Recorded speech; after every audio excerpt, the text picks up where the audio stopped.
Hi everyone, welcome to the May 4th edition of the TimeformUS Pacecast. I'm David Aragon, and I'll be joined in just a moment by my co-host Craig Milkowski. This week on the podcast, it is the Kentucky Derby recap show as we look back at last Saturday's Kentucky Derby, the feature race at Churchill Downs, and the culmination of this entire Derby prep season as 19 three-year-olds went postward to decide supremacy among that sophomore division, and it was the Bob Baffert-trained Medina Spirit who came out on top, giving Bob his 7th Derby victory, making him the leading Kentucky Derby trainer of all time. We'll get to that, break it down, talk about some trips from that race, horses that you want moving forward, and whether or not Medina Spirit has any chance moving on to the Preakness and the Belmont Stakes. We'll also mention the Kentucky Oaks from last Friday as the filly counterpart to the Kentucky Derby. Those three-year-old fillies put on a nice show as Molithot kept her undefeated record intact, beating the also previously undefeated Search Results. Both of those fillies look like they have plenty of talent. And then we'll go through all of the other racing at Churchill Downs from last week on Friday and Saturday. Plenty of stakes races to dissect, some really talented horses in action, so we'll talk about all of those races. And then we'll finish things up at Belmont Park because there were some notable speed figures from there last weekend, particularly on Saturday where they had 3 graded stakes. But Craig, the focus obviously was on the Kentucky Derby last Saturday. And what were your overall impressions of the race? Because I thought it was a really exciting stretch run and just a fun race to dissect. Yeah, I mean, I thought it was a good, solid race. I thought it was a little disappointing visually in it. It was basically a merry-go-round down the stretch, but it was exciting. I mean, it was 4 horses basically going at it. I think they all finished. It couldn't have been much more than a length between them. And just something we've talked about all year with Medina Spirit is he is just one game horse. And I knew he was going to be tough to pass. You could kind of see he was being rated comfortably on the backstretch. And just knowing how he's shown that fight in the past, I figured he would show it again. And he proved that he is just a horse that doesn't want to give up the lead. I believe I saw a thing that said he's never actually been passed in a race. And that continued on Saturday. So he got a 122 TimeformUS speed figure. I don't think either one of us, I know you weren't because he was your selection, were surprised at all. I think I had him pick second in the DRF, but the one that did surprise me a bit was Mandaloon. He was able to rebound for that really disappointing effort in the Louisiana Derby.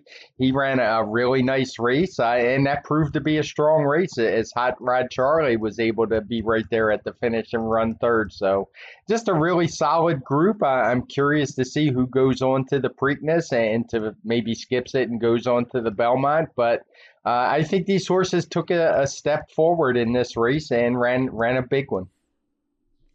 Yeah, I've become a big fan of Medina Spirit. I mean, obviously I liked him in this particular race, but I've been a fan of this horse going back a number of months. I was just so taken with that game performance he put in the Robert B. Lewis going all the way back to the end of January, and he had even run a really game race in the Sham behind Life is Good. He's just a horse that has so much try in him. He's not really the most visually impressive horse. He doesn't have the prettiest stride, but he just always gives a really solid effort, and that's what was required in this Kentucky Derby field. I thought John Velasquez gave him the perfect ride. I mean, it kind of played out exactly the way that we thought it would when we talked about this race on the Pacecast last week, that they were going to get aggressive because he's a horse that's really quick out of the gate, and they played that break to get him in front. Obviously, they were helped a little bit by some trouble others had, and we'll talk about some of the also-rans in a little bit and the trips that they might have encountered.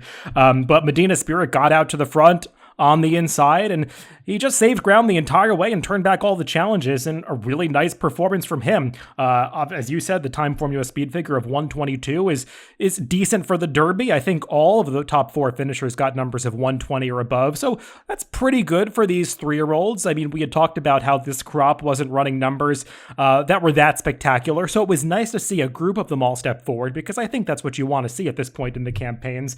And some people might be a little bored by Bob Baffert winning the Derby again, and I totally get that. He's had his more than his fair share of success in this race, but it is kind of a cool story with Medina Spirit about how the owner was basically doing his friend a favor to wind up with this inexpensive son of Protonico when he's a guy who is spending millions of dollars at a lot of these horse auctions. So it's just a cool rags to riches story from connections who don't usually have those kinds of horses in the barn.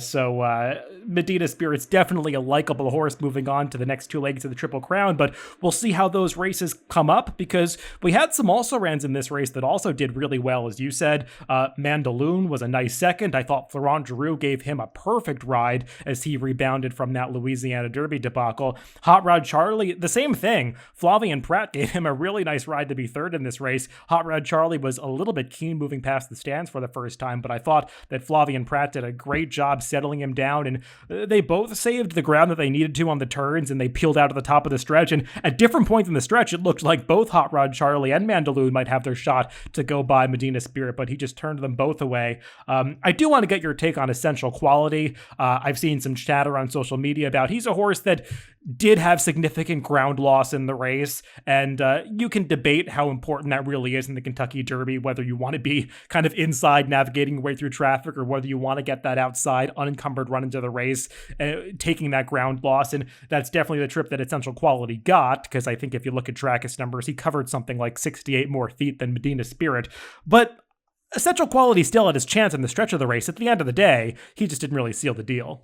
No, he didn't. If there's one horse I think it's an excuse that finished close, it would be Essential Quality, because he did have some trouble at the start, although I think that trouble was a little more damaging to Rock Your World than him. But, I mean, it was a wide trip. He was wide around both turns, so I'm not going to say it didn't cost him at all, and particularly in a race where he lost by a length. But again, he also had a clean, unencumbered run, so maybe it kind of cancels each other out in a race like this. I didn't mention the pace. It wasn't particularly fast for a Kentucky Derby, but a lot of people were acting like Medina Spirit got away with theft here, and his pace figures were pretty strong early. He got a 136 at the half, a 132 for three quarters. The final time figure was just a 120, so it's not like he was out there loafing along. Historically, for the Derby, I would say it was a slow pace, but for this distance and surface at Churchill, given the speed of the track, it wasn't like he was just out there dawdling on the front end and not doing running. He was doing some running. Yeah, I think we're used to seeing some fast paces in recent derbies, especially those ones that we saw run over sloppy tracks like Justify. That was a pretty fast pace. The same thing with the Maximum Security Country House Derby. They went a really fast opening quarter in that derby. And I know when you run some of those derbies on off tracks, you want to use your horse really aggressively in the early going. But we've seen moderate pace derbies in the past. I mean, correct me if I'm wrong, but I think the American Pharoah Derby featured a slower pace than this. I want to say California Chrome did as well. I would say it's middle of the road to on the slower side for a Kentucky Derby. So it definitely helped the winner. A couple of other horses that finished off the board that I think are worth discussing. We do have to mention that the Louisiana Derby turned out to be the key prep for this race, because in addition to Hot Rod Charlie, who finished in the top four, and Mandaloun, who was second in this race, you had Obesos and Midnight Bourbon, who were fifth and sixth. So four of the horses that were in the top six were coming out of that Louisiana Derby. That was the key prep race. The other two horses that took a lot of money that finished farther back in the pack were Known Agenda, who broke from the rail, and Rock Your World, who had that well-documented trouble at the start. I'm curious to know what you made of both of their trips, because I think they're the ones that most people are pointing to maybe didn't have the best chance or lost the race in the run by the stands for the first time. I'll be honest, I only watched the replay after the race once or twice. I haven't went back to it since, but personally, I didn't see a lot of trouble for Known Agenda. I mean, I just didn't see it. Maybe you can fill me in on that.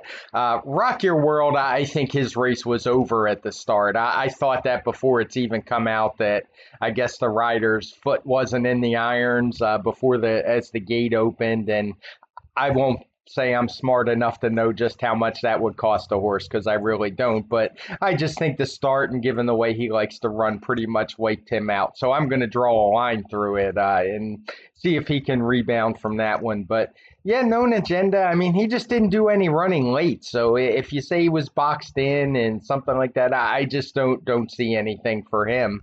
And I thought it was kind of interesting in this race. You look at horses that finished further back, like Obesos and Midnight Bourbon, and it looks like they were making runs at the top four, but in reality, they weren't. They were just passing some really tired, probably underprepared horses. We had a lot of horses coming in with just a couple prep races or coming off a big gap because those horses were actually losing ground to the top four. So I didn't see a lot of trips in behind. If I was going to focus on trips, it would be at the start of the race. Yeah, we're on the same page about that. I mean, as for Note Agenda, some people are noting that he did have to steady a little bit and get shuffled back about a furlong into the race, but that to me that had nothing to do with the rail post position. If you look at the start, he had plenty of room, I should say, to get positioned from that rail draw out of that new starting gate. It's not like it used to be with the auxiliary gate, and they were stuck with that rail post, basically looking at a fence in front of them. He had plenty of room to get positioned, but just because he's not a horse with that much tactical speed, when Irad Ortiz was trying to hustle him into a forward early position, the horse just couldn't quite get there. And when you're going backwards, coming by the stands for the first time in the Derby, you're probably going to get sawed off a little bit, and that's what happened to him. But after that, I mean, he never really had any run at any point. He had opportunities to move up, and he just couldn't take advantage of them. I mean, as for Rock Your World, we talked about it last week a little bit. This was the fear with him, that he's a horse that had only made one start on dirt. He was inexperienced coming into the race. We only knew that he could win one way on the dirt by going to the front, and if he didn't get that kind of trip, kind of didn't know what was going to happen. And obviously he didn't get out of the gate, and it was his own doing. I mean, Rosario's boot coming out of the iron, that was due to the fact that this horse did hop up significantly at the start. I mean, he did get kind of slammed from both sides after that, but that's because he vacated that position. And in the Kentucky Derby, when horses and jockeys to your right and left see open space, they're going to run to that open space. And Javier Castellano, when highly motivated, he kind of shut the door as soon as Rock Your World didn't break. So, I mean, that's what happens when you don't break alertly in the Kentucky Derby. But I mean, to me, that was not nearly as severe as some of the starts that we would see with the auxiliary gate, when you'd have those 14 and 15 post positions just basically colliding into each other at top speed. That was a bad situation. So we didn't see something like that at the start of this Derby, but just specifically for Rock Your World, that was not the trip that his supporters were envisioning. So you could give him a pass for this race, and we'll see what he does if he tries some of these tougher assignments in the future on the dirt. But clearly, he's better than this performance. And I mean, I think the one other thing that we have to discuss is, looking forward and what's going to happen in the Preakness. I think we've seen some tentative commitments maybe from obviously Medina Spirit, the winner of this race. I know Brad Cox said he's considering running Mandaloon or Essential Quality, or potentially both. Hot Rod Charlie is looking ahead to the Belmont Stakes. Obesos is probably not running in either of them. Midnight Bourbon might try the Preakness. So we've got to see who ends up in these races. But I mean, based on how competitive this Derby was, I'm sure that Medina Spirit is going to be a lukewarm favorite, if that, in the Preakness. Yeah, especially there's supposedly going to be a couple of new faces that we're going to see. Particularly the Bob Baffert horse, whose name's escaping me somehow, from the Arkansas Derby. Concert Tour. Yeah, Concert Tour. And that's certainly going to make things interesting up front. Medina Spirit, say what you will about him, but his best races have been on the lead, and I don't think he can outrun Concert Tour early. Maybe Caddo Rivers coming. He's another that's been mentioned, and we've seen how fast he is. He's the one that dueled with Concert Tour. So I'm certainly not willing to hand the race to Medina Spirit. Obviously, we got a couple weeks to go. We'll see who does actually enter, but I think the pace projector is going to be pretty interesting. I'm by no means saying Medina Spirit has proven to be a need to lead type, because he hasn't. But, he did close in on Life is Good that one time, but that was a small field race. There wasn't a lot of competition, so it would be definitely something new for him, and I'd consider playing against them at a pretty short price, I would imagine. Yeah, we'll see how people bet the Preakness and whether or not this horse gets a lot of credit for winning the Derby. I mean, Bob Baffert does have that amazing statistic where he's won the Derby 6 times and he's just a head away from winning the Preakness with all 6 of those horses. And the one who lost was Authentic last year, if you even want to count that, in that weird year where the Preakness was the 3rd race for the Triple Crown. So, I mean, in a normal, conventional Preakness run 2 weeks after the Derby, Bob Baffert's never lost with the Derby winner. So, it'll be interesting to see how that plays out. Obviously, Medina Spirit not quite as dominant as some past Derby winners for Baffert, but it looks like it's going to be a really exciting, competitive second jewel of the Triple Crown this year. Yeah, the thing that kind of jumped into my mind was War Emblem. He faced a similar scenario when he went to the Preakness after going wire to wire in the Derby. Actually, didn't make the lead in the Preakness. Had to kind of track a really fast pace and was still able to win. I don't know why that popped in my head, but that's the one that I'm thinking of, and we'll see if it plays out that way. Let's move on to the 3-year-old fillies on Friday, where they contested the Kentucky Oaks, going the 1.125 distance, and Malathaat got the favorite, getting it done in this race for Todd Pletcher and Shadwell Stable, and John Velasquez, who swept the Oaks and the Derby. This filly kept her undefeated record intact, 5 for 5 in her career, got this stellar pedigree, being by Curlin out of the excellent mare Dreaming of Julia, and she's really fulfilling that promise now as she wins this Kentucky Oaks, and I just thought it was a really exciting race, as those two undefeated fillies, both the winner and search results, put on a nice, thrilling stretch duel through the lane. Yeah, they did. I was once again impressed by Malathaat. She just doesn't give it in, but give up at the end. She keeps grinding, and we talked about it before. She looks like she can run all day. Unfortunately, there's not a ton of races for fillies and mares at longer distances than the 1.125, but I was impressed by her, and I wonder, I saw some chatter, I think maybe even from Todd Pletcher, that they might consider her for the Belmont, and I think she'd be a really formidable foe there. But search results also was game as could be, really dug in late and actually was coming back, it looked like, for a second there on Malathaat, which almost seems impossible once that one gets rolling. But it just showed how game she was, and it was a race that probably exceeded its billing, because it definitely was kind of, that on the undercard compared to the Derby, but it was every bit as exciting. I loved the performance. Both of the top two got 116 TimeformUS speed figures, so we didn't see that step up we kept talking about in the preps and we were looking for, but we saw it in the Oaks. Yeah, and these 3-year-old fillies were the ones that we were really looking forward to seeing somebody move forward, because unlike the males, who would run speed figures that were average but not exceptional, the fillies this year were running speed figures throughout the prep season that were decidedly below average. And we did see a few horses step up in this race in addition to the top two.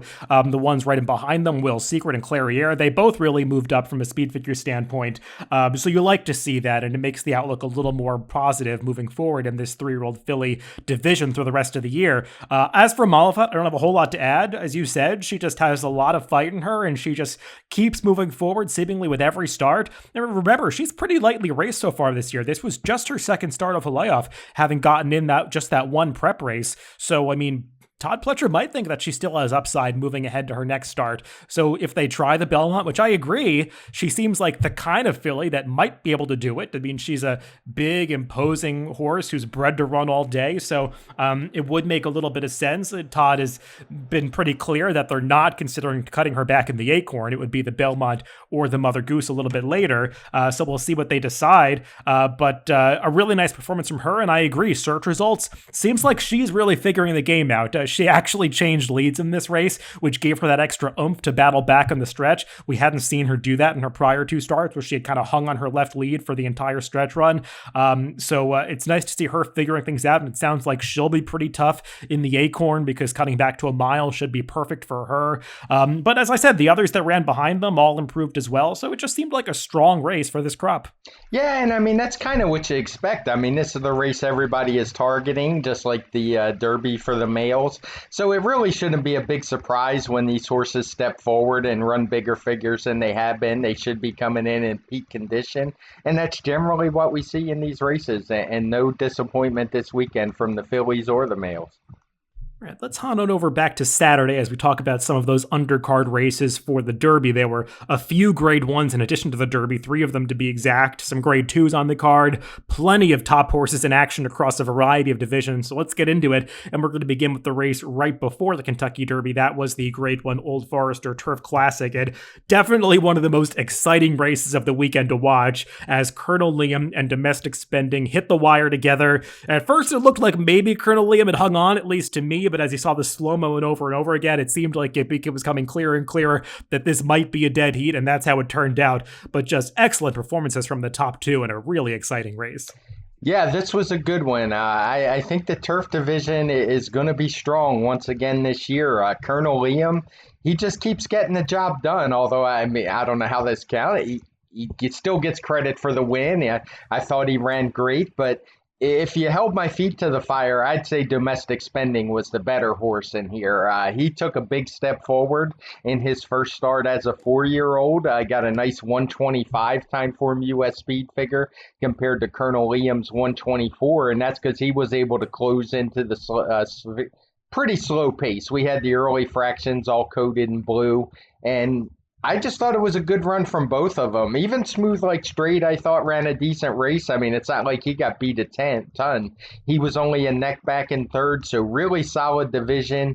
And looking forward to seeing these two hook up again. And don't get me wrong, I don't want to knock Colonel Liam too much in here because, yeah, he definitely got a better trip, I would say. But he also seems to be the kind of horse that makes his trip. He has that good tactical speed and always seems to be in the right position. So, I certainly don't expect anything, any poor races from him out of here. He's always there at the end. Yeah, I totally agree with your assessment. I thought Colonel Liam got a perfect trip in this race. He was the one that was able to make the first run on that loose leader, Smooth Like Straight, who did outrun his odds here, but Umberto Rispoli, who was riding him, took full advantage of that pace advantage that he seemed to have, and he nearly got it done, hanging in for third against this top field, going a distance that might be a little far for him, but that's because he was the lone speed in this race that was primarily composed of closers. And Colonel Liam, as you said, he does have that tactical speed that allows him to get the jump on a lot of horses. And for that reason, maybe you could say that he should have won this race outright because he got the jump on his main rival, Domestic Spending, and that horse was just relentless running after him in the final 16th of a mile. I mean, when I was watching the replay of this race, I kept saying to myself in upper stretch, how the heck does Domestic Spending get in a dead heat here? Because it never looked like he was in position to win, and in mid-stretch, it looked like he was kind of between horses in a tough spot for Flavien Prat, and he got him out into the clear very late in the stretch, but he really accelerated at the very end to wind up in that close photo. So an excellent performance from him because, as you said, the pace was slow and he was moving into the race in the closing stages much faster than anybody else. A real nice closing kick from that horse, and I'm so excited to see how these two rematch in the Manhattan because it sounds like both of them are pointing to that other Grade 1 race in 5 weeks. They'll have to stretch out to a mile and a quarter, but that doesn't seem like it's going to be a problem for either horse. So just an exciting matchup to come, and love to see rivalries among these top horses, so it would be great to see one brewing among these two. But I would say other horses in this race ran well too. I mean, Count again, he tried to make his run, had some traffic, but the pace clearly compromised him. I guess you could say the same for Ivar. All of these horses got time formula speed figures of 120 or above, but they just weren't as good as the top two on the day. Yeah, I think this was a really strong race, and there were a lot of people lamenting the turf division last year. Some people were even saying the price shouldn't have given out an Eclipse Award, and it was definitely a weak year. But we've got some younger up and comers in these 4-year-olds that seem to be really good on turf, and look forward to seeing them for the rest of this year and hopefully beyond. We also had a couple of Grade 1 races on the dirt, both going 7 furlongs. The one for the fillies and mares was the Grade 1 Derby City Distaff, and Gamine was the heavy favorite in this race. I believe bet down to 1-5, and she was probably an underwhelming winner, commensurate to those odds. She did stumble a little bit at the start, and clearly she wasn't ridden to win by 10 lengths, given the pretty slow early pace, but still, it was a workmanlike performance from a horse that's been dazzling in the past. Yeah, it's just like a return race for me. It was basically a paid workout. She went really slow early. All our fractions are in blue, and I don't think you really need to see that. All you had to do was see the 23:15 pop up on the screen to know that she was just cruising up front, not really doing any running at all. And once that happens, and horses like Sconson is sitting pretty close, you're never going to run off and win by 10 lengths just because everybody has too much left and they're able to sprint home. Gamine actually got a 114 for this race. That was boosted a little bit. We used the pace notation for it. But the figures for this race were just really tough to make because of the pace. I wound up, you can see the final time speed figure of 112 in our chart. That's what she ran. We used the same variant for that we did for all the other races. We're saying it could have been a little faster, but really with her, who knows? She's a horse I'm not looking forward to betting against anytime soon because she hasn't run anywhere near the 133. She won winning the Filly and Mare Sprint last year, but I certainly think she's still got it in her. I'm not sure what the plans are with her. I think they were talking about going longer with her at Belmont, trying a mile and a 16th, but I guess we'll just see where she shows up. Yeah, I frankly don't know what to make of this performance. I mean, typically it's Bob Baffert would have a horse like this cranked up to deliver a top effort in a grade one. I mean, that seems like when he gets his horses to run their best races, he certainly points for these big days. And this was not one of her best efforts. Maybe she didn't have to run one of those to win this race, but still felt like she was handled a little bit tentatively by John Velasquez after that stumbling start.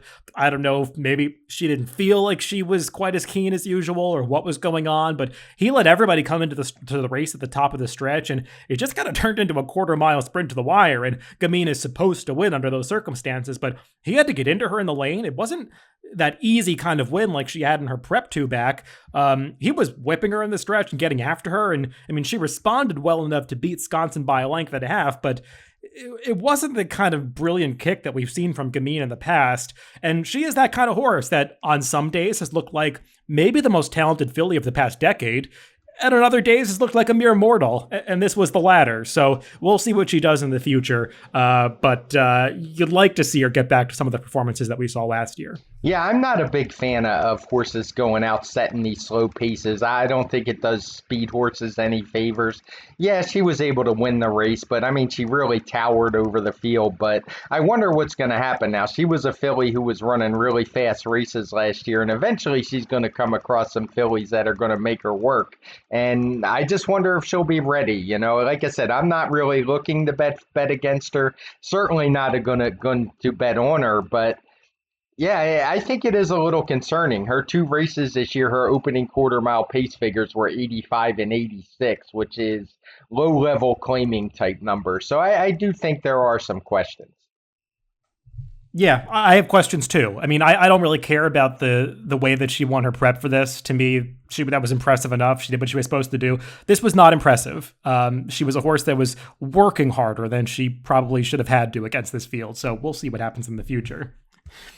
There was a lot of hard work going on in the other grade 1 at 7 furlongs for the males, the Churchill Downs, a race that looked really chaotic when you handicapped it, and it turned out to be just as chaotic as it appeared to be on paper, because I think there were 6 or 7 horses strung out across the stretch at the 16th pole of this race. I mean, I listened to Travis Stone's call after Larry Colma said they both kind of seemed befuddled by who was going to win this race coming down to the wire, just utter chaos in the final 16th of a mile here, and Flagstaff, who always seems to be right around in the money thereabouts, he got the job done in a photo finish as the 9-2 second choice. But there were a lot of horses in this race that arguably had tougher trips, including the runner-up Lexingtonian. Yeah, this was, for first off, figure-wise, it was not a very strong race at all. The winner Flagstaff got a 115, Lexingtonian got a 117 in second, and that's in addition to maybe a bit of a tougher trip, as you mentioned. So I would argue he was probably best in here. All the fractions are coded in red. A couple horses hooked up on the front end, get the prize and tap at the win, set a pretty quick pace, but I'll just say overall, I'm really disappointed in the sprint division, and it's kind of a carryover from last year. These horses just aren't really running great, certainly not grade 1 numbers. This was more like a grade 3 number at that, and that's what we've seen all year from them. So I'm kind of looking forward to seeing some new blood maybe step forward, some younger horses step up to as we get later in the year, because right now these sprint races are just a mess, and I think chaos is going to reign because they're all just a below par group of evenly matched horses. Yeah, I have the same opinion as you. I mean, when you saw the Breeders' Cup Sprint field last year, you kind of said to yourself, this is it. Oh, okay, I guess these are the horses that are in this division that deserve to be in this race. But really, that's all we got. And I mean, the two grade 1s that we've had in this division so far this year, the Carter and this race, I kind of have the same reaction, like, Okay, those are the top sprinters. Well, all right. And anytime Flagstaff wins a Grade 1 race, which I think this was the first one of his career, that kind of says a lot about the rest of the field, because Flagstaff, we've talked about him a lot on this show. He is what he is. He's rarely running TimeformUS speed figures above 120. Usually those numbers in the 1-teens are only good enough for a minor award against Grade 2 or Grade 1 level competition. But in this race, nobody else really stepped up. And the big disappointment, I think, was Whitmore, who had run faster in his prior 2 races at Oaklawn Park, even in defeat against CZ Rocket. And he got a great trip in this race. The pace was fast. He got there in upper stretch, and he just couldn't seal the deal. He really hung badly in the final eighth of a mile of this race because he's supposed to get by horses like Flagstaff and Lexingtonian. So, I think it remains to be seen now if Whitmore was returned as the same kind of horse as an 8-year-old. We talked about it a little bit. Lexingtonian, he might have run the best race, but he was the biggest price in this field at 46-1. And he's a horse who has popped some big performances in the past, but I don't think anybody's going to mistake him as the leader of this division coming out of this race. So just a really muddled sprint division at the moment. Yeah, and I do want to give some credit to Luis Saez. I thought he gave Flagstaff a great ride in here, and that was probably the difference between winning and being off the board, which easily could have happened. He was a horse who never really had to break his stride. He saved a lot of ground until they got to the stretch. So I thought it was a really good ride. Moving on to some other undercard stakes from Derby Day Saturday, sticking with the one-turn dirt races in the Grade 2 Pate Mile, we saw an excellent performance and an excellent duel down to the wire between Jackie's Warrior and the Dream Shake, the third place finisher from the Santa Anita Derby, who was turning back in distance. And just really nice to see Jackie's Warrior, who was such an impressive 2-year-old last year, get back on track, because there were some real questions coming out of the Southwest about whether he had gone on in his development from that juvenile season. And boy, did he take a step forward in this Pate Mile. The early pace was absolutely blistering. He had every right to throw in the towel in the stretch, and he just kept battling onto the wire. Yeah, when those fractions popped up, I don't think there's too many people that watch racing whose eyes didn't do a little, or a head shake, or are you kidding me? 43.68, and basically figured that he had no shot. But in the end, nobody really did any running at all from behind. It just wound up being Jackie's Warrior and Dream Shake all the way to the wire. All our fractions are obviously coded in red. I don't think you needed TimeformUS color coding to know that in this race. But Jackie's Warrior just proved how game he was. Made it to the wire on top, got a 124 TimeformUS speed figure. That was boosted 9 points because of the fast pace, 115 final time figure. And Dream Shake proved, he's been a horse who had that smashing debut. He's ran really well out in California around 2 turns, but he really seemed to enjoy the cut back to 1. So just 2 really good efforts from these 2.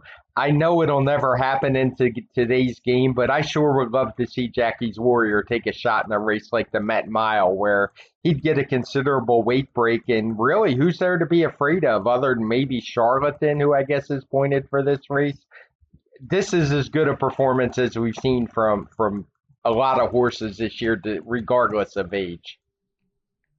Yeah, unfortunately, with the Woody Stevens a Grade 1 now on the same day, it used to be a lesser race, but with it being a Grade 1, there's really no incentive for the 3-year-olds to take a shot in that mile. But I agree with you. It would be cool to see how he matches up against the older horses, because, the 124 TimeformUS speed figure he got here obviously boosted quite a bit due to the early pace of this race. His final time number of 115 was basically in line with what some of those older horses were running, both Gamine and Flagstaff, a little faster than that, but the early pace of this race was so fast.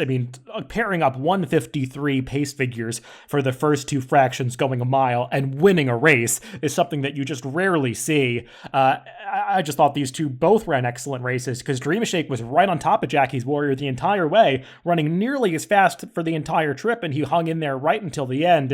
And you almost want to see Dream Shake get run in a non-winners of 1 allowance race, which he's still eligible for, because he's just got been thrown to the wolves in 3 starts since he broke his maiden, but he's good enough to keep on in these Grade 1 races or Grade 2 races. And both of these horses do belong in the Woody Stevens on Belmont Day. So, it would be great to see a rematch. And as for the fact that the 2 speeds held on through that that really fast early pace, I think it just speaks to the fact that sometimes when you go this fast up front, it pulls the closers into the race running faster than they typically want to run. I mean, it looked for a second like maybe Defunded was getting the right trip, but then you look at his pace figure line, he was running pace figures in the 140s for the first two calls, so that was way faster than he wanted to run as a closing sprinter. And even a horse like Sitting on Go, who came from last race, from last place, he actually has a descending pace figure line, running slower and slower as they get, go from the beginning of the race to the end, even though he was closing fastest of all at the end of this race. So that just speaks to the fact that sometimes when the leaders go really fast up front, it even takes the closers out of their best game. Yeah, and these are the kind of races as a figure maker that I love. We don't get them much anymore where horses just go at it from the start, but we had it here, so be curious to see where they show up and if this race might have took something out of them. I'm not a big bounce figure guy, a big bounce guy, but if there is a race that would do it, it would be one like this where these horses are just all out from start to finish.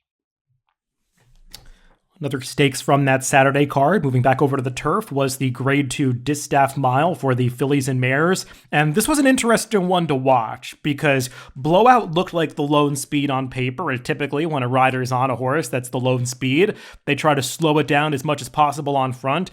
Not so with Blowout, as she was keen coming by the stands for the first times, and I believe Flavien Prat was on her in this race, and he just let her roll on the front end, opening up, I think, 8 to 10 lengths on the backstretch. And the thing was, though, it's not like she was running that fast to do it. It was an honest pace, but not a crazy fast pace, and they just couldn't get to her in the stretch.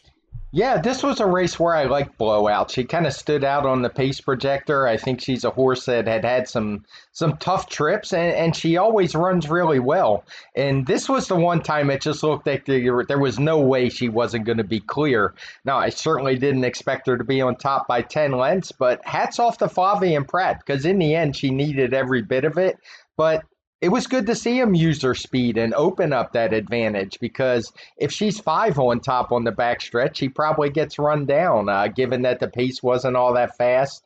This is what I like to see on speed horses. Let them run, let them open up, and take advantage of the asset, which is speed, and make them come get you in the lane, and they weren't able to get her. So good effort from her. I thought New York Girl ran a good race in defeat. She had a couple tough trips lately, I think, and was able to finally get a clean run and run her best race. But good Grade 2 for fillies and mares, and I think Blowout's going to be tough around this mile distance anytime against this type of horse. Yeah, I've become a big fan of Blowout. She's just a horse that has a lot of try in her. I know that she had developed a bit of a reputation as a bridesmaid or a horse with seconditis, because I think she was coming into this race off 4 consecutive runner-up finishes. I think she had been second in all of her races last year.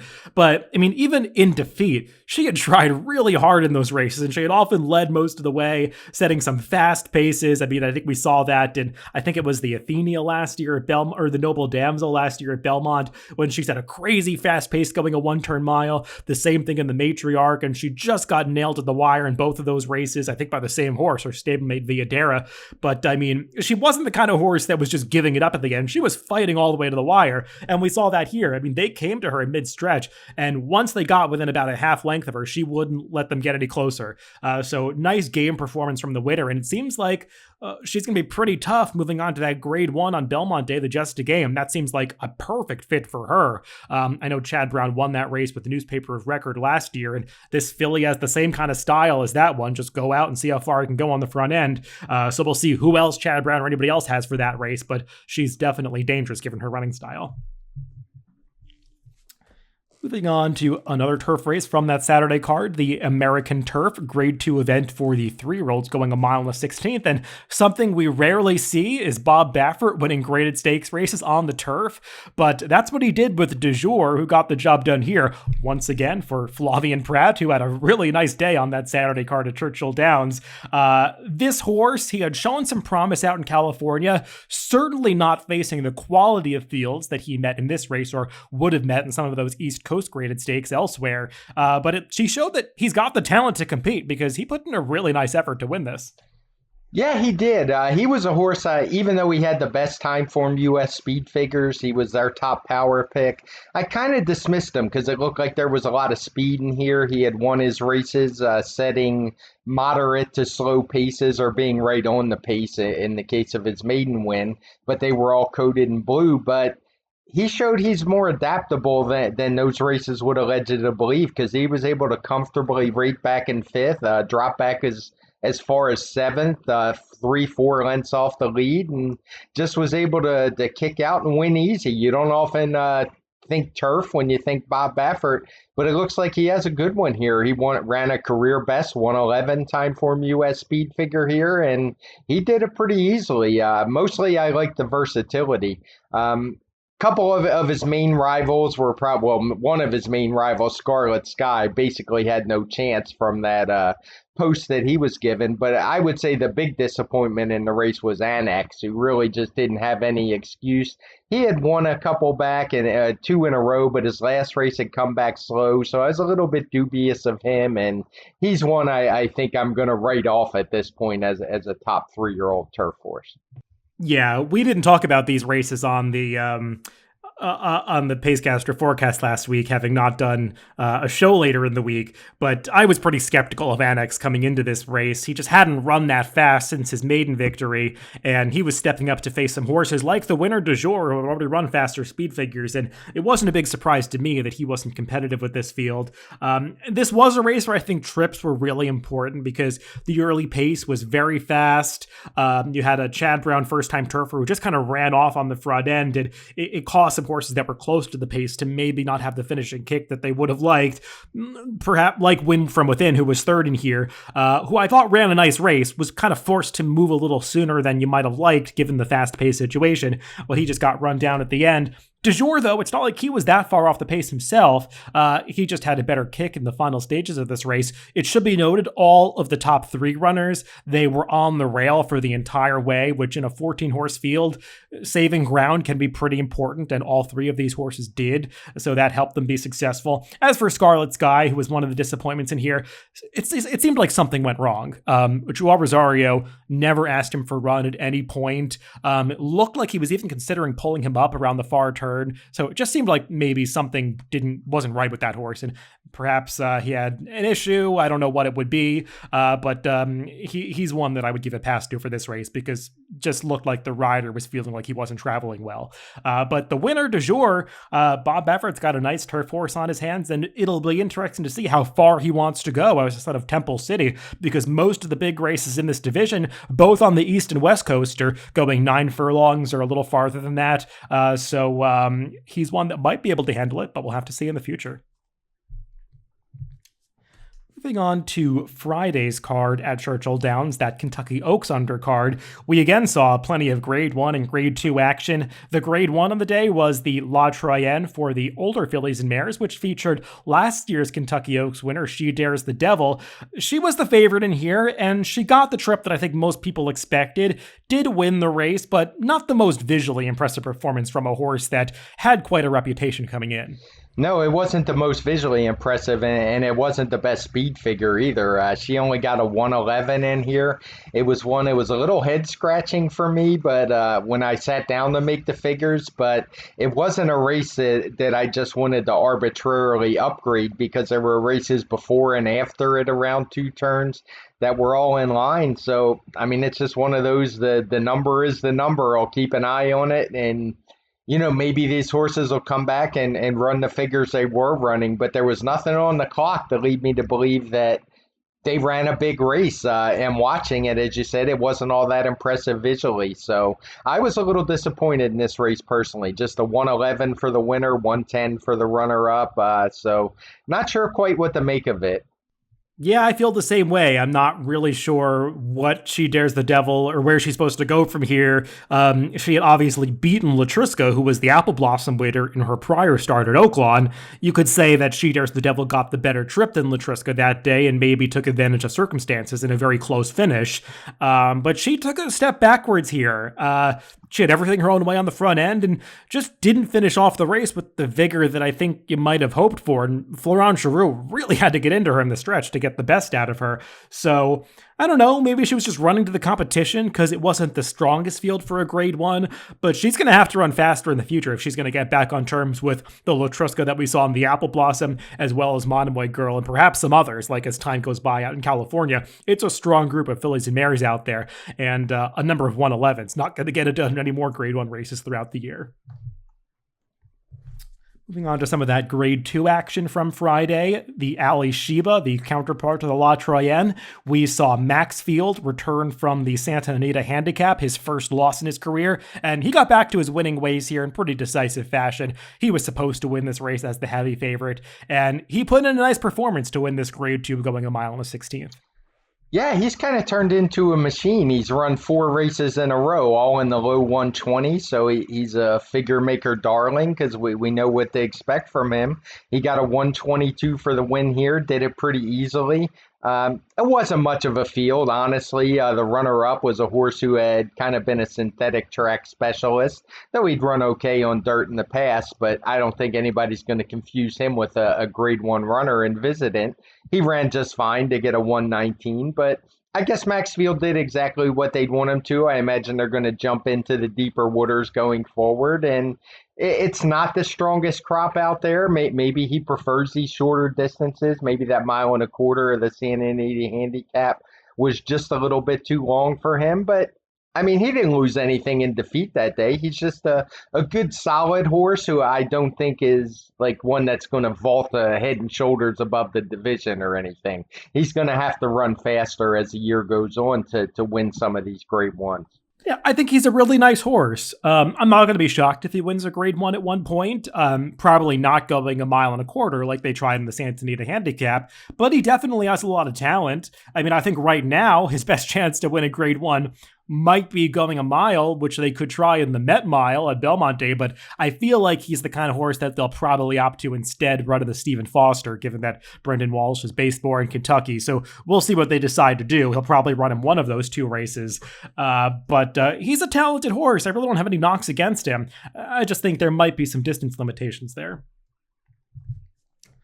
We saw another grade 2 victory by the 3-year-old fillies in the Edgewood, also on that Friday card. Now, this is one of the biggest upsets that we saw of this 2-day period, as the big favorite in this race was Ann Pearl, who so impressively had swept all those races as a 2-year-old, culminating in her victory in the Breeders' Cup Juvenile Fillies Turf. But she was not herself in this race and came out that she did bleed a little bit after the race. But the winner, Giftless, I would take nothing away from her. Giftless might have been winning this race regardless, because she put in a big performance to run away from this field in the stretch. Yeah, this was impressive. She got a 110 TimeformUS speed figure. She was coming out of a race where she had run a 113 previously against Jouster, who was just lone on a really slow lead and was able to hold her off. But with a little more pace to run into, that made all the difference. And she was just much the best in here. I mean, when a horse wins a turf race by 4 1/4 lengths, that's probably more like a 6 or 7 length win on the dirt. So good effort from her. The rest, the Aunt Pearl, as you said, I guess she was scoped and bled some. So maybe that's an excuse. Personally, I'm always leery of 2-year-old fillies when they come back first time.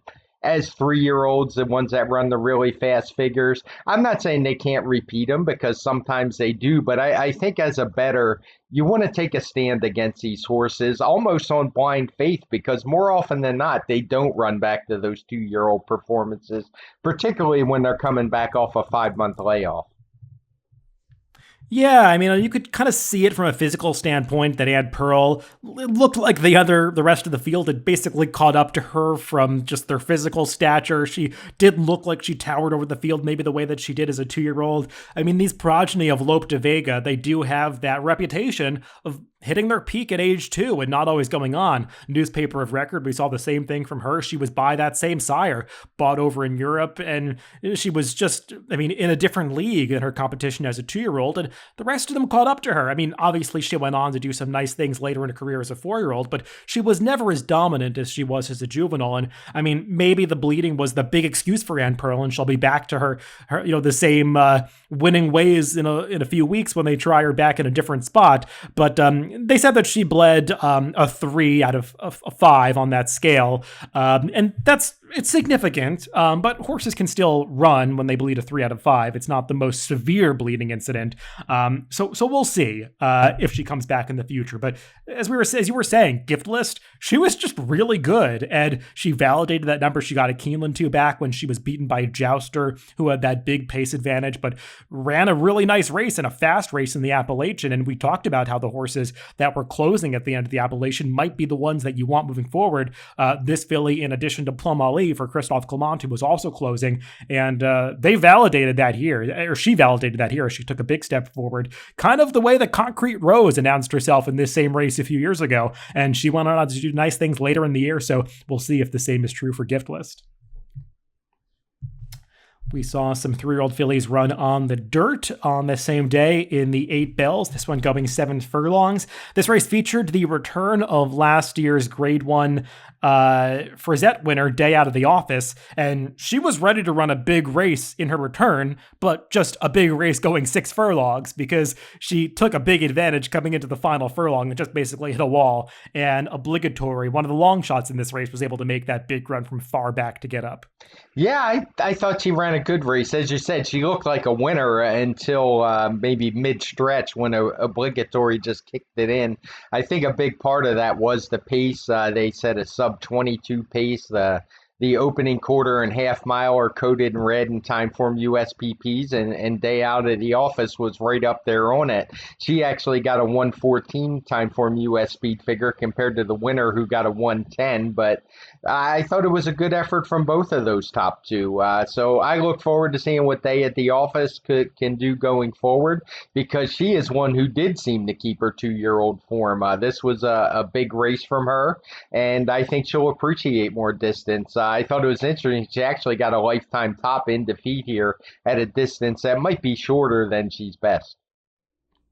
Yeah, and she would seem like a perfect fit for the Acorn if they decide to stretch back out to the mile, the same distance at which she won that Frisette. So that would set up a nice matchup with her and search results and perhaps some others. So that could turn out to be a nice race, even if Malathaat doesn't run there in a few weeks on the Belmont Stakes undercard. And I do want to mention, we talk about the pace projector a lot of times where it's horses that have a speed advantage, but this was one where we predicted a fast pace, and Obligatory had much the best TimeformUS late pace rating, set up perfectly just like the pace projector said, and she was able to get the job done at 16-1.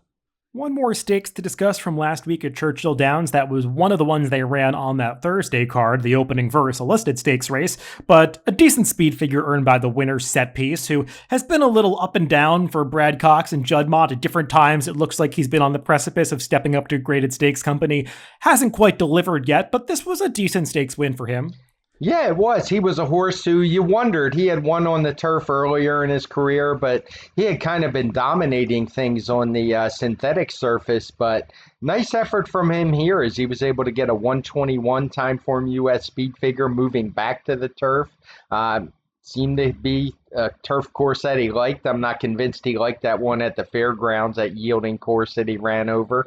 But good effort from him. This was a race that's a kind of figure that will win a grade 3, maybe a grade 2. So even though this one didn't have a number attached to it, I thought it was a good effort from him, and it's certainly going to give the connections some options outside of the synthetics.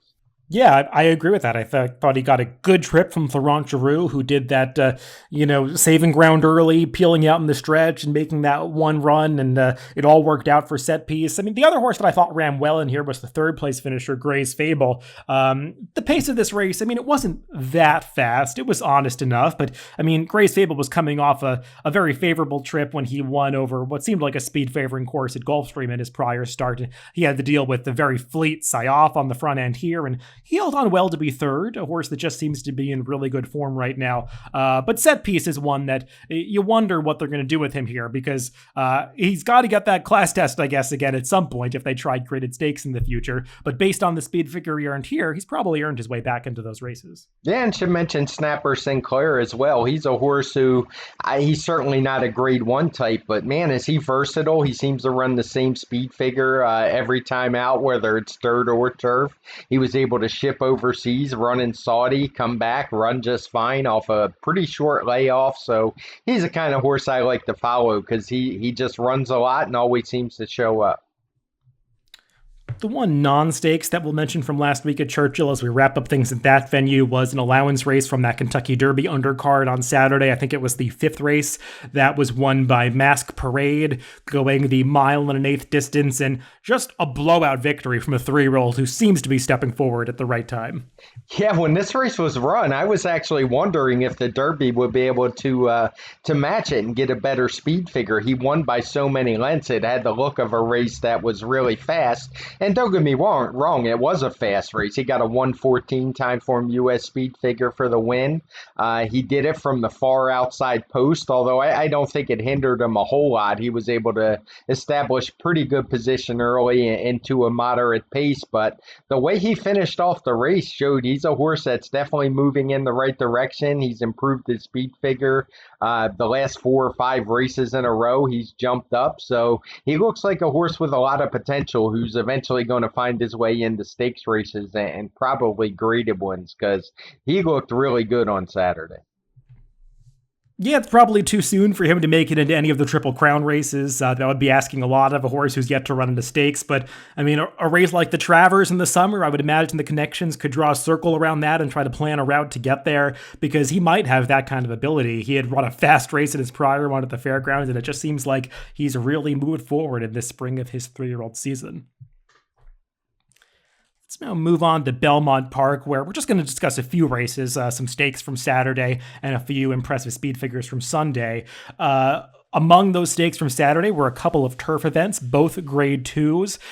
The Fort Marcy for the males went at 9 furlongs in the middle of the card, and Chad Brown had 3 runners signed on. The heavy favorite among those was Rock Emperor, who had developed a reputation last year as being competitive in grade 1 races without really winning.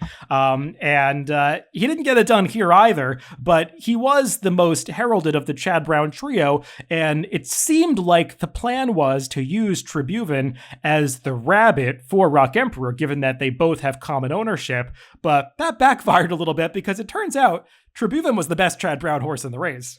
Yeah, he's a pretty good horse. I know you liked him, and I liked him as well because it looked like he was going to have a pace advantage in here.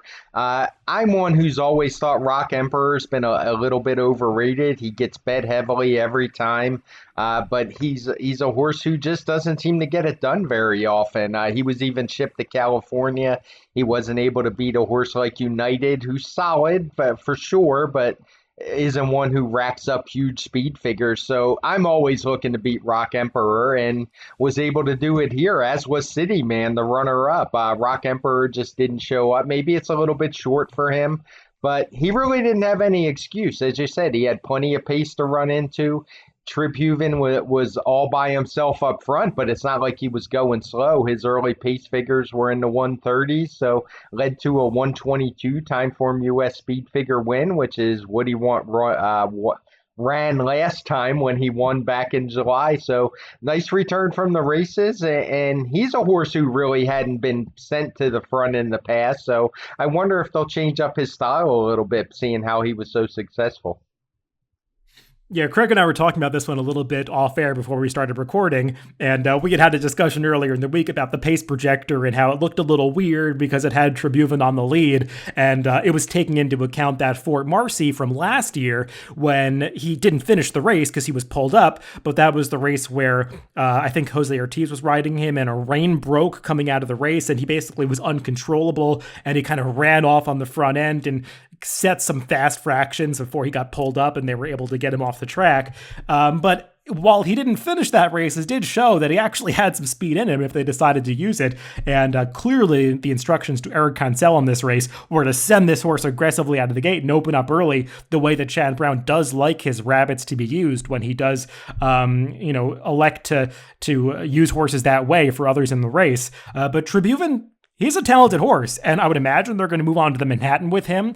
And we saw how little pace there was in that Turf Classic at Churchill Downs. And if he's the kind of horse that could set a moderate pace going 1.25 miles in the Manhattan, perhaps he's in the conversation against some of the horses we saw in the Turf Classic. Obviously, he's got to get that class test against true Grade 1 company. But this is a horse who was kind of underexposed coming into this one. So he might be better than he initially seemed. Yeah, and as you mentioned, that you had talked about it. He was coming out of an allowance race in in July at Belmont, where 4 of the top 5 have now come back to win their next race. So, I mean, it's obviously going back a bit for a key race, and most of the horses have run back enough since that its time has passed. But if you doubted the speed figure he had run that day and pulled up the chart, you would probably dispel those doubts pretty quickly.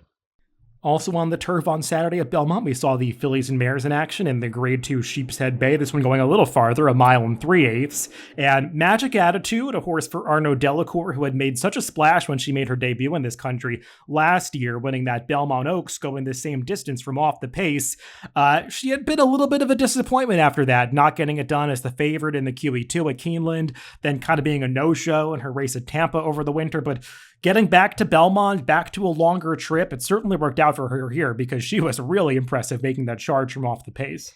Yeah, she did not look like the filly we saw at Tampa, who didn't do a whole lot of running at all that day and exploded here to a career best 119 TimeformUS speed figure. That's what you want to see from a 4-year-old making that big jump, and nothing but positives to say. She looked like a completely different horse at Belmont. Maybe it's the course itself, or maybe it was just second start off the layoff. She was ready to go more than she was in the debut. She got some extra distance here. Looks like she can run all day. So I was really impressed by this race. I mean, Always Shopping had been really good this year. She was beaten last time, but she had run pretty well all year at these distances, and she ran by her like she was standing still. So Magic Attitude's looking good to me. No reason to think she couldn't compete in Grade 1s. Yeah, I will note, I wouldn't put too much stock in the posted interior fractions of this race. There have been some issues with timing races on the inner turf at Belmont. It's been apparent in some of the 6 furlong sprints, but it's really been an issue in all of the races. And this is one where if you look at Trackus numbers, it has the horses coming home about a full second faster. The horses coming home about a full second slower than the teletimer. So, I mean, it's hard to know what's exactly right when the rail's around. I know, Craig, you've talked about how difficult video timing can be with these races, but the Trackus numbers across all of the races this week have looked just more sensible than some of the teletimer fractions. So I would caution people who think that Magic Attitude kind of ran the fractions the teletimer suggests coming home in this race. But she did definitely finish faster than anybody else and was a visually impressive winner off by 3 lengths against a field that was decent. Always Shopping and My Sister Nat, they had shown their quality in prior starts, and Magic Attitude was just better than them, and she should be a force in these marathon races moving forward the rest of the year. Yeah, good point about the fractions. It'll be something to keep an eye on. I suspect it had to do with the rail setting, and hopefully we'll get back to normal, and I hope it's something Naira's keeping an eye on because, yeah, there were a lot of bad times on that inner turf this past week. The other graded stakes from last Saturday at Belmont was the Westchester on the dirt, a little earlier in the card. This one going a mile, grade 3 event.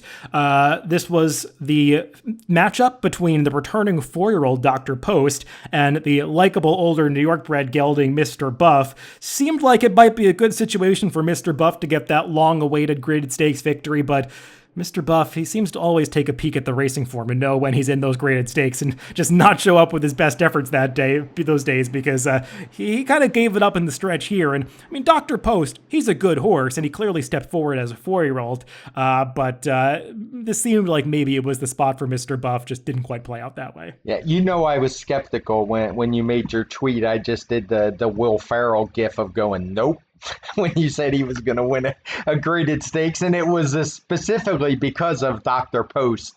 I thought he ran great in his return. He got a 120 TimeformUS speed figure. The one thing I will say is this is we talk about speed horses a lot. This is not the way you ride a horse like Mr. Buff. He went out, set a slow pace, and while that sometimes seems like the smart thing to do, it let a horse like Dr. Post, who has never really shown a lot of early speed, just sit right off his flank, and he's never going to outkick a horse like that coming home. So these are the kind of rides that as a guy who likes speed, annoy me a bit. But that said, I don't know if he was going to win anyway. I think Dr. Post was probably best. It was a nice return from him. He was a horse who had a lot of buzz. I think he was even my Belmont Stakes pick, if I remember correctly, or maybe it was the Traver. I don't remember which one. But one of the big 3-year-old races, but he disappointed a bit. But this was a good effort. So in a division that's been pretty weak, I think he can make some noise. Yeah, I've seen some people argue that the rail might have been dead on Saturday at Belmont, or perhaps the closers had an advantage, and you can see that in the TimeformUS chart with that blue color-coded race rating box that indicates that there was a pattern throughout the day, with closers basically outperforming expectations. Watching the races, I thought it was kind of situational. There weren't a ton of dirt races on the day. When they run the majority of races on the turf, it's tough to make these track bias determinations on the dirt. But maybe that was an excuse for Mr. Buff if you think that's true. Though generally I agree with you, Craig. I think a horse like Mr. Buff is best when he basically runs the rest of the field off their feet, not when he turns it into a quarter-mile sprint to the wire. So I didn't love the ride from a jockey they brought in from a different circuit to ride him here, but it might just be that Mr. Buff's never going to achieve that graded stakes, I have to say. I do want to give you props because when the past performances first came out, I was licking my chops to bet Dr. Post because I just thought he was obviously the most likely winner in here. But I figured Mr. Buff would take all the money. But then when your morning line came out, I went, ugh. Because I know you usually get it right. And you did here, too. You had Dr. Post as the morning line favorite and pretty close with Mr. Buff, and that's exactly how they went off. So good call there. Thanks. Yeah, that one actually worked out pretty well. They both went off at exactly the prices I pegged them at. And Dr. Post, I wonder what they'll do with him moving forward. I mean, I guess it's tempting to run in the Met Mile. I personally think he's probably going to be better going a little bit farther, but we'll see. I mean, he's definitely a horse that could catapult into that kind of race off this return. Yeah, I'm with you. I think he wants longer. I think it was just a really easy race. Maybe it made that one-turn mile look like something he'd like, but I suspect he wants longer and would get run off his feet going against better horses in a one-turn mile. Well, I didn't want to go without mentioning a couple of races from Sunday's card at Belmont, both of which earned pretty impressive speed figures. One of those was a New York bred allowance race, nominous of two other than, going 7 furlongs, and that was won by New York Traffic, who I had kind of forgotten was a New York bred, but Safi Joseph, who had been running him in nothing basically but graded stakes last year, decided to finally run him in an easier spot to get a bit of a confidence boost off the layoff, and he really delivered a nice performance, getting in against his friends in these New York bred company. Yeah, I will admit on Sunday, after that long Saturday and long week for all of us, I basically did no racing whatsoever as far as watching and betting. But when I sat down and made the worksheets for this day, the dirt races really popped out. There were only 3 of them, I think, at Belmont on Sunday, but all of them looked to be getting 110 plus speed figures. And this was the biggest by far. So I wound up going back and watching the replays of the race because looking at my worksheet, I didn't even know who it was. And I was like, oh, wow, who ran a 125 Timeform US speed figure? And then I saw it was New York Traffic. I went, oh, okay, that explains it. Really big effort from him. He looked like a horse the horse we saw earlier in his 3-year-old season into the summer before he tailed off a little bit late. And good to see him back. That was an impressive performance. It was fast, and he looks like the kind of horse I'd want to see in the Met Mile as opposed to a horse like Dr. Post.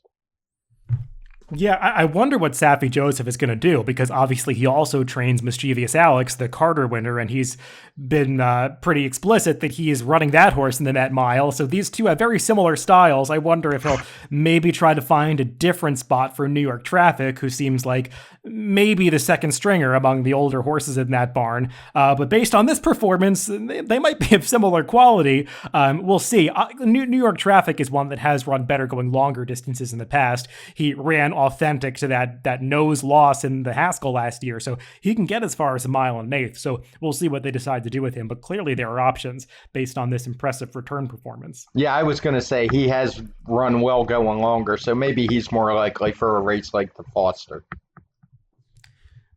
The other race that we wanted to mention from Sunday, and the final race we'll talk about on this Pacecast, was another New York bred race, actually, a maiden race from the middle of that Belmont Sunday card going 6 furlongs, and this one was dominated by first-time starters, but really just dominated by one first-time starter, as the Jeremiah Engelhart-trained River Dog broke from the inside, had to rate a little bit in the opening furlongs, but Manny Franco sent him through a hole on the inside around the midpoint on the turn, and he just never stopped running after that. He just blitzed this field, ran away, won by 7 lengths, running one of the fastest speed figures I've ever seen for a New York bred.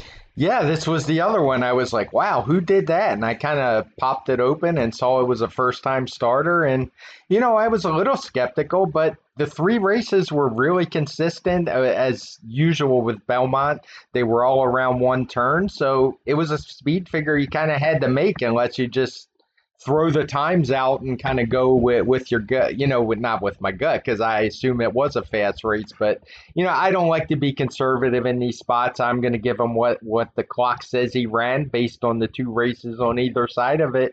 And it gave him a 115 here. As you said, that is a big figure for a New York bred maiden, but we just don't know. And there were big gaps back to second and third in here. Kind of spread the field out. So I won't be surprised if those figures are completely legit, and look forward to seeing what River Dog can do going forward. Yeah, for what it's worth, I did go back and look up some of the clocker reports, which you can find on the DRF website that Mike Welsh puts out with some colleagues. And I mean, the word was out on these Jeremiah Engelhardt horses. He had 2 in here, both River Dog and Devil Boy. They had been working together and getting pretty positive reviews in the morning. And they clearly ran to those workouts, especially, though, River Dog.